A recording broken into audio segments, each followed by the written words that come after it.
Hello everyone, Radhe Radhe, जय सिया राम। आप सभी लोगों को अक्षय तीज या अक्षय तृतीया की हार्दिक शुभकामनाएं। अक्षय तृतीया वाले दिन आप पूजन कैसे करेंगे, अक्षय तृतीया वाले दिन किन चीजों का दान करना चाहिए और इस दिन किन कार्यों को भूलकर भी नहीं करना चाहिए, आज की इस वीडियो में हम यही देखने वाले हैं। तो चलिए वीडियो को शुरू कर लेते हैं। अक्षय तृतीया वाले दिन माता लक्ष्मी को प्रसन्न किया जाता है। लोकल भाषा में इसे आखा तीज भी बोल देते हैं। इस दिन माता लक्ष्मी का पूजन किया जाता है और ऐसा माना जाता है कि माता लक्ष्मी को प्रसन्न कर लेते हैं इस दिन अगर पूजन करके, तो साल भर आपके घर में माँ लक्ष्मी की कृपा रहती है। इस दिन पूजन का, सोना चांदी खरीदने का और दान करने का विशेष महत्व होता है। आप चाहें तो इस दिन आप जो है छबियां लगवा सकते हैं मीठे पानी की, या दान कर सकते हैं। ज्यादा से ज्यादा नहीं तो आप थोड़ा बहुत दान तो आज के दिन जरूर से करें। सबसे पहले सुबह अच्छे से आप स्नान वगैरह कर लीजिएगा। उसके बाद आप जहां भी पूजन कर रहे हो वहां अच्छे से आप साफ सफाई करके, चाहे तो लीप भी सकते हैं आप, तो आपको अगर गोबर वगैरह से लीप सकते हैं तो वो लीप लीजिए, मिट्टी से लीप लीजिए, नहीं तो इस तरह से आप गेरू से लीप सकते हैं। और अगर आपके पास गेरू भी नहीं है, गोबर मिट्टी से भी आप नहीं लीप रहे हैं, तो हल्दी से आप थोड़ा सा जो है चौक लगा लीजिए। उसके ऊपर आप इस तरह से चौक पूर सकते हैं या फिर रंगोली बना सकते हैं। तो मैंने यहाँ पे गेरू से इस तरह से लीप लिया है। उसके बाद मैंने आटे से यहाँ पे चौक पूर लिया है। थोड़े थोड़े से मैं यहाँ चावल के दाने रख दूंगी, चारों कोनों में भी और बीच में भी, इस तरह से। अक्षय तृतीया वाले दिन मिट्टी के घड़े का पूजन करके उसे दान देने का विशेष महत्व होता है। तो आप अपने हिसाब से छोटा या बड़ा ले सकते हैं, पर आपको मिट्टी का लेना है, एक तो जरूर से लेना है। उसके अलावा आप 4 और घड़े लेंगे जिसे आप चारों कोनों पे रखेंगे। ये आप चाहें तो मिट्टी के भी ले सकते हैं, छोटे या बड़े ले सकते हैं, या फिर आप चाहें तो तांबे के, पीतल के, कैसे भी ले सकते हैं। लेकिन जो घड़ा, जो कलश आप दान करेंगे, बीच में रखेंगे, वो आपका मिट्टी का ही होना चाहिए।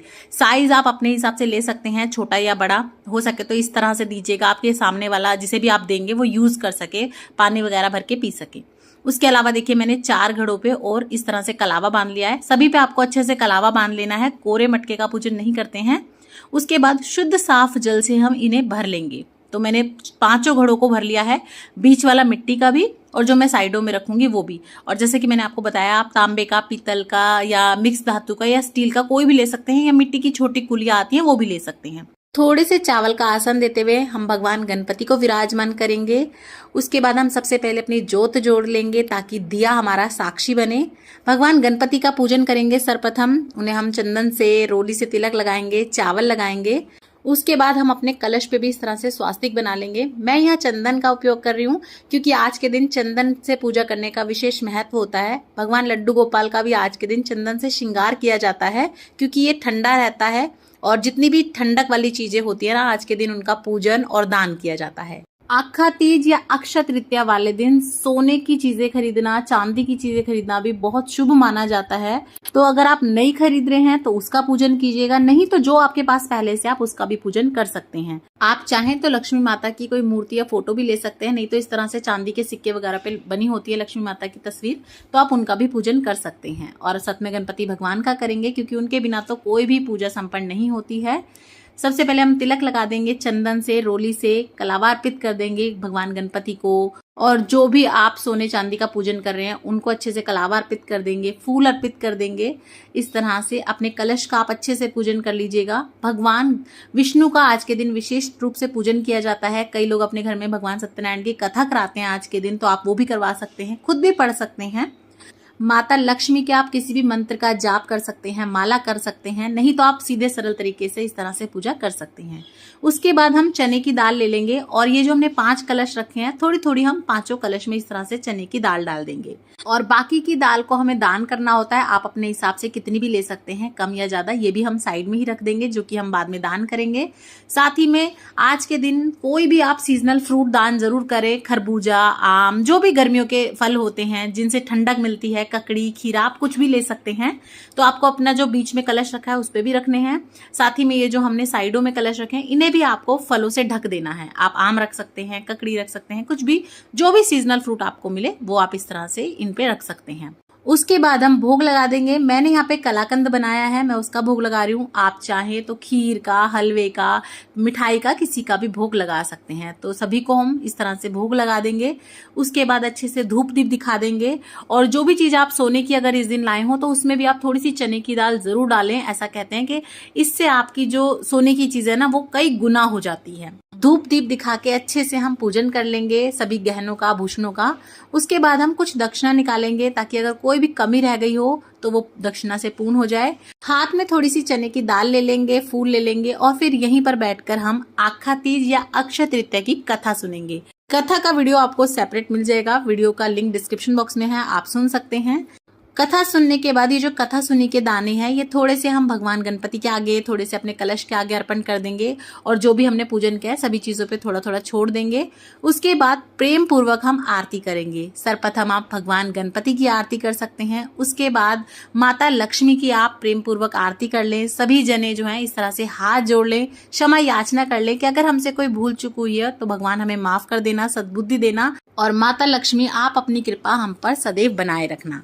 तो इस तरह से आप अक्षय तृतीया वाले दिन पूजन कर सकते हैं। पूजन के बाद आप इन सब चीजों का क्या करेंगे चलिए वो भी बता देती हूँ। तो देखिए सर्वप्रथम जो भी आपने भोग में चढ़ाया होगा प्रसाद है, जैसे हलवा वगैरह, खीर वगैरह, वो आप सभी को अपने घर में प्रसाद स्वरूप में बांट देंगे। जो फल आपने ये चारों कलश के ऊपर रखे हैं वो भी आप अपने घर में प्रसाद रूप में बांट सकते हैं। इसके अंदर जो दाल है वो आप निकाल के अपने घर में यूज कर सकते हैं बनाने में। और जो जल है वो आप सूर्य भगवान को अर्पण कर दें, पौधों में दे सकते हैं। और ये जो मिट्टी का कलश है इसे आपको दान करना है पानी भर के। साथ ही में इसके साथ आप और फल फ्रूट दे सकते हैं, खाने के लिए कुछ अनाज दे सकते हैं, गेहूं दे सकते हैं, दक्षिणा और बढ़ा सकते हैं। ये आप दान करेंगे, किसी भी मंदिर में करके आ सकते हैं, किसी बड़े बुजुर्ग को अड़ोस पड़ोस में दे सकते हैं या किसी गरीब को, जरूरतमंद को आप दे सकते हैं। ये जो सोने चांदी की चीज आप लाए होंगे इसका आपने अच्छे से पूजन कर लिया है, अब इसे आप इस्तेमाल कर सकते हैं। और जो दाल वगैरह आपने रखी थी इसमें वो आप अपने खाने में यूज कर सकते हैं। और जो 1 कटोरी दाल हमने रखी थी ये भी आपको दान करनी होती है। और जो ये आटे से आपने चौक पूरा है, ये जो आटा है इसमें आप कुछ बूरा वगैरह मिला के चींटियों को दे सकते हैं। अब बात कर लेते हैं कि भूल कर भी आपको क्या नहीं करना है। तो देखिए एक तो आपको आज के दिन किसी को भी लक्ष्मी नहीं देनी है, उधार बिल्कुल भी नहीं देनी है, ना ही लेनी है ना देनी है। और दूसरा, कई बार हम क्या करते हैं सोने चांदी की चीज लेने जा रहे हैं तो अपनी कोई पुरानी चीज बेच देते हैं और तब लेते हैं। आज के दिन आपको अपनी लक्ष्मी बिल्कुल नहीं बेचनी है। आगे पीछे आप कभी भी सुनार को टूटी फूटी चीज दे आए, लेकिन आज अगर आप ला रहे हैं चाहे छोटी से छोटी चीज लाएं पर अपनी लक्ष्मी को बेच के ना लाएं। आज के दिन हो सके महिलाओं को ज्यादा से ज्यादा श्रृंगार करने चाहिए, क्योंकि जिस घर की लक्ष्मी प्रसन्न होती है ना उस घर में लक्ष्मी धन धान्य की हमेशा बरकत होती है। इस दिन आप दान करें, किसी से भी आप इस दिन जो है ना कलेश करने से बचें, लड़ाई वगैरह ना करें, हो सके माता लक्ष्मी का जाप करें। तो आप क्या काम इस दिन ना करें वो भी मैंने आपको बता दिया है, क्या करें वो भी बता दिया है। तो वीडियो आपको कैसी लगी कमेंट करके जरूर बताइएगा। और अगर वीडियो पसंद आई हो, चैनल अच्छा लगे तो लाइक शेयर सब्सक्राइब करना ना भूलें। ज्यादा से ज्यादा शेयर करें अपने फ्रेंड्स एंड फैमिली के साथ। इसी तरह की और वीडियोस देखने के लिए चैनल पर बने रहें और कमेंट बॉक्स में जय मां लक्ष्मी लिखना ना भूलें। जय मां लक्ष्मी, जय सिया राम, राधे राधे।